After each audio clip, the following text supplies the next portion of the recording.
সুপ্রিয় দর্শক মণ্ডলী, সংবাদ পর্যালোচনা ভিত্তিক অনুষ্ঠান আজকের সংবাদপত্রে আপনাদের সবাইকে স্বাগত জানাচ্ছি।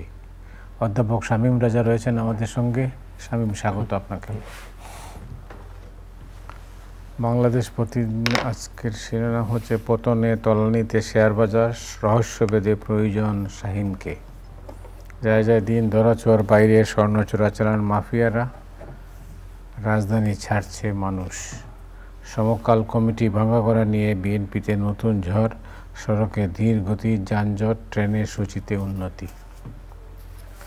মানবজমিন, মিয়ানমারকে আমরা আর কত ছাড় দেব, ঝক্কি নিয়ে ঢাকা ছাড়ছে মানুষ। কালের কণ্ঠ, পথের ক্লান্তি ভুলে লাভবাহিক ধ্বনিতে মুখর হবে আরাফাত ময়দান। যায় যায় দিন বাড়ির পানে ছুটছে মানুষ, রাজধানীতে গরুর চড়া দাম, হাটে বিক্রি কম। করতোয়া সব পথ বাড়ির পথে, সাগরে মিয়ানমারের 3 যুদ্ধজাহাজ। আজকের পত্রিকা, ফেসবুকে বিজ্ঞাপন দিয়ে ট্রেনের টিকিট বিক্রি, ওমেগা অর্গানিক নামে প্রতারণা। খবরের কাগজ, হাটে হাটে ঘুরছেন ক্রেতা, বেনজিরের বিরুদ্ধে মামলা জুলাইয়ে। দৈনিক বাংলা, ঈদ যাত্রায় সড়কে ভোগান্তি, অস্ট্রেলিয়ার কাছে স্কটল্যান্ডের পাত্তাই পাওয়ার কথা নয়। TVS smart move, Bangladesh turns to loans in yen to ease repayment pressure. রাস্তা সড়কে ভোগান্তি, ঈদ যাত্রা, এটা নতুন কোনো ঘটনা নয়, তবে গত কয়েক বছর তুলনায় গত কয়েক বছরে কিছুটা কমেছে আসলে ওই পদ্মা সেতু হওয়ার পরে।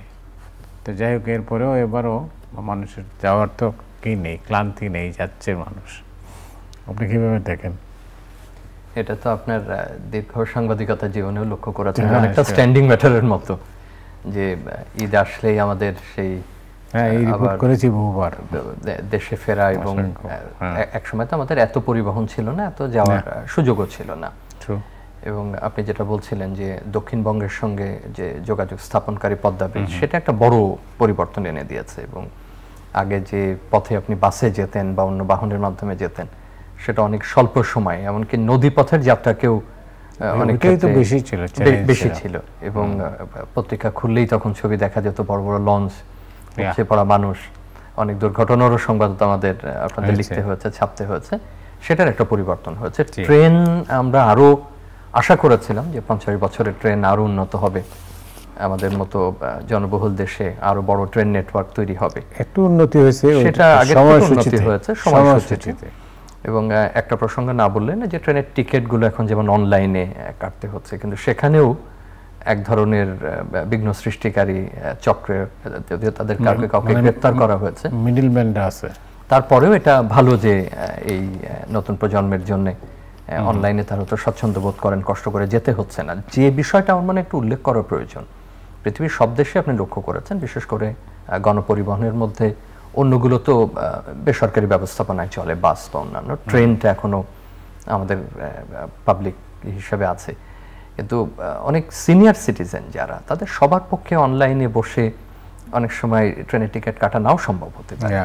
আমরা অবশ্যই এটাকে গুরুত্বপূর্ণ মনে করছি যে আমরা যে সময় আসছি সেখানে আপনার নিজস্ব আইডেন্টিফিকেশন নাম্বার, আপনার কার্ড, এগুলো সারা পৃথিবীতেই লাগে, আমাদেরও আমরা সেই লক্ষ্যেই যাচ্ছি। কিন্তু অনেক বয়স্ক নাগরিক, আমার মনে হয় যে তাদের ক্ষেত্রে একটা সুবিধা অন্তত থাকা উচিত, যে তারা অনলাইনে যদি কাটতে না পারেন, স্বচ্ছন্দ বোধ না করেন, আমাদের সব ক্ষেত্রে প্রত্যাশা করা উচিত হবে না যে সবারই সহায়ক কেউ আছেন বা সবসময় তারা ওইভাবে পারবেন। অন্তত কাউন্টারে বয়স বিবেচনায় ধরে নিন যে 65 বছরের বেশি বা এরকম যাদের বয়স, তারা যেন কিছু টিকিট সেখানে পান, এবং অন্যান্যদেরও বিভিন্ন বিশেষ চাহিদা সম্পন্ন এটা বিবেচনা করে আমি মনে করি যে অনলাইনের বাইরেও ট্রেনের টিকিট থাকা প্রয়োজন। কারণ কিন্তু ফেসবুকে বিজ্ঞাপন দিয়ে এটা কি করে এত সহজ?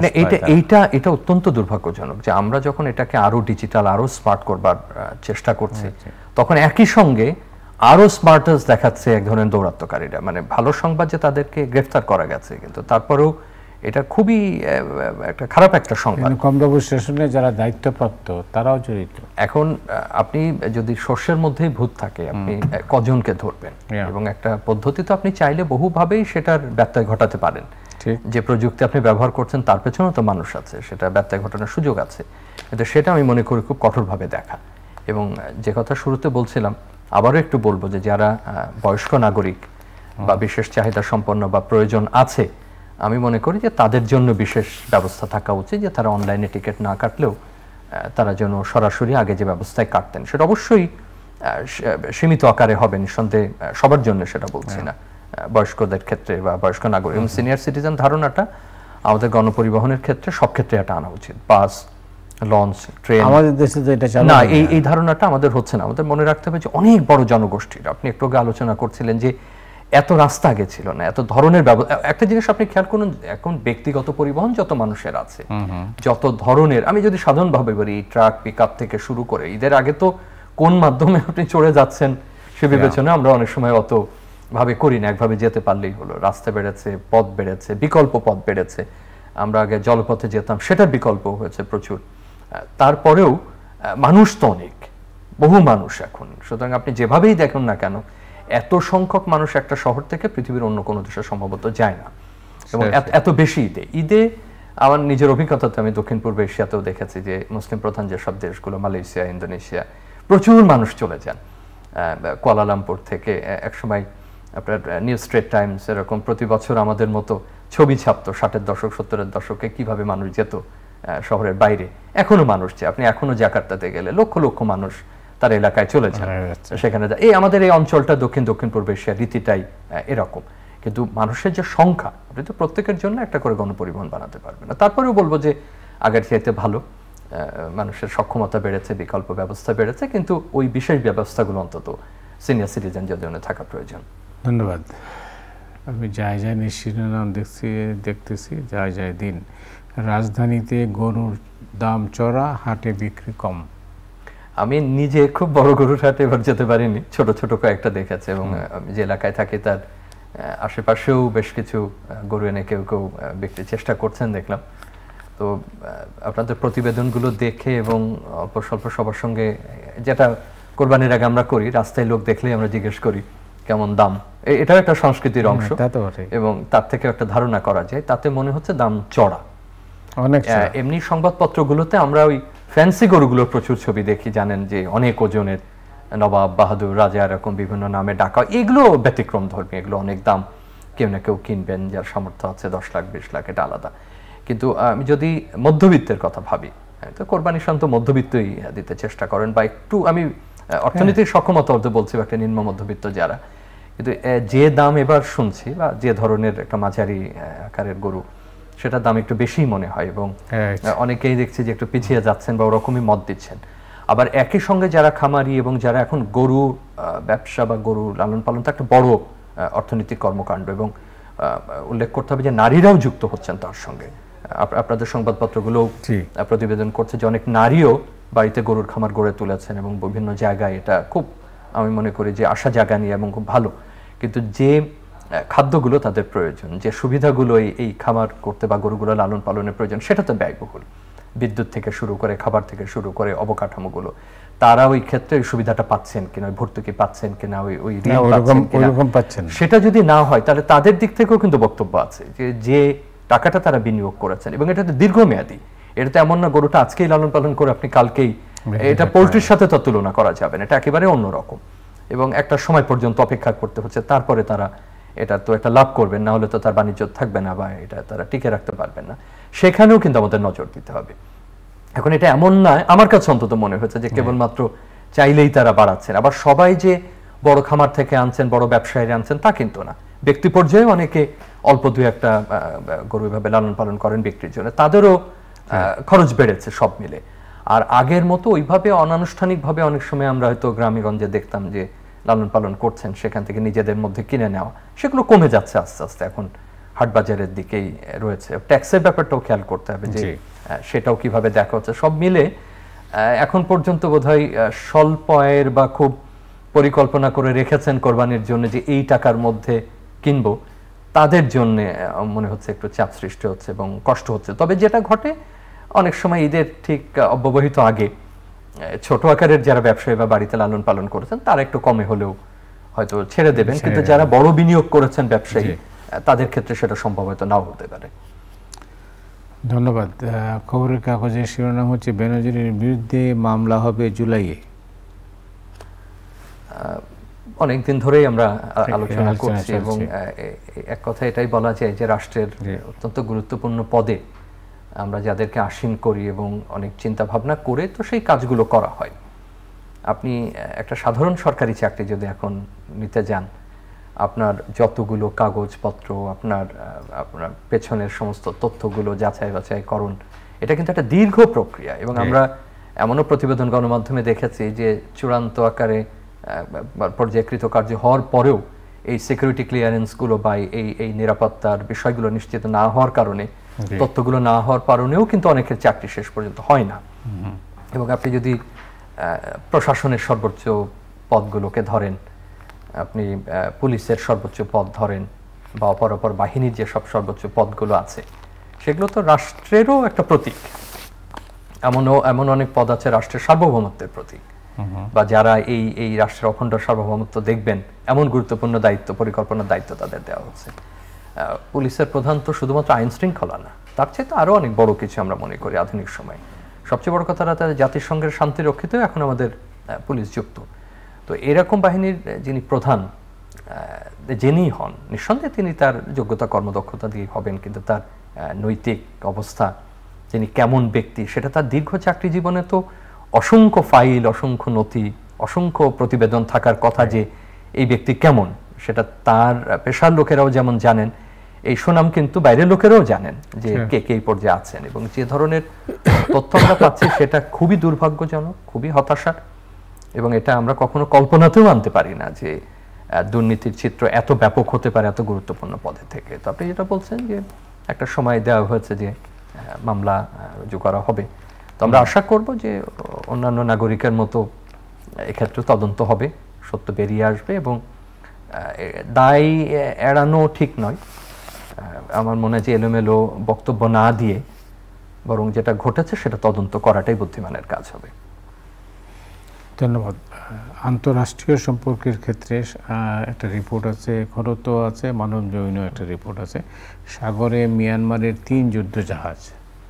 আমরা বেশ গত কয়েকদিন ধরে আবার মিয়ানমার বাংলাদেশ সীমান্ত আবার উত্তপ্ত হচ্ছে এবং প্রায় প্রতিদিনই কোনো না কোনো সংবাদ আসছে। দেখুন, আমরা তো অনেকদিন ধরেই মিয়ানমারের একটা রোহিঙ্গা আছে, সেটা তো আমাদের এই পাশে ইস্যু আছে, এবং তার সঙ্গে আমাদের নিরাপত্তা, আমাদের ভবিষ্যৎ অবস্থা, এটা কি দাঁড়াবে নিয়ে আমরা অনেক আলোচনা করেছি। এবং এখন পর্যন্ত আমরা বিভিন্ন দেশকে অনুরোধ করেছি, আন্তর্জাতিক সম্প্রদায়কে অনুরোধ করেছি, যখনই প্রাসঙ্গিক রাষ্ট্রের কেউ আসছেন আমরা কোনো না কোনোভাবে কথাগুলো তুলছি, সেটা চীনের দিকে হোক, ভারতের দিকে হোক, মার্কিন যুক্তরাষ্ট্র হোক, ইউরোপিয়ান ইউনিয়ন হোক, ওটার কোনো এখন পর্যন্ত আশাব্যঞ্জক কোনো ফল নাই। কিন্তু যে ব্যাপারটা আমরা একেবারে নিশ্চুপ, সেটা হচ্ছে মায়ানমারের অভ্যন্তরে যা ঘটছে এবং বিদ্রোহীরা অগ্রসর হচ্ছেন, এদিকে সামরিক জান্তাও একেবারে সবকিছু ছেড়ে সেখান থেকে চলে যান এবং তুমুল যুদ্ধের অবস্থা, যার প্রভাব বিভিন্নভাবে বাংলাদেশ সীমান্তে এসে পড়ছে।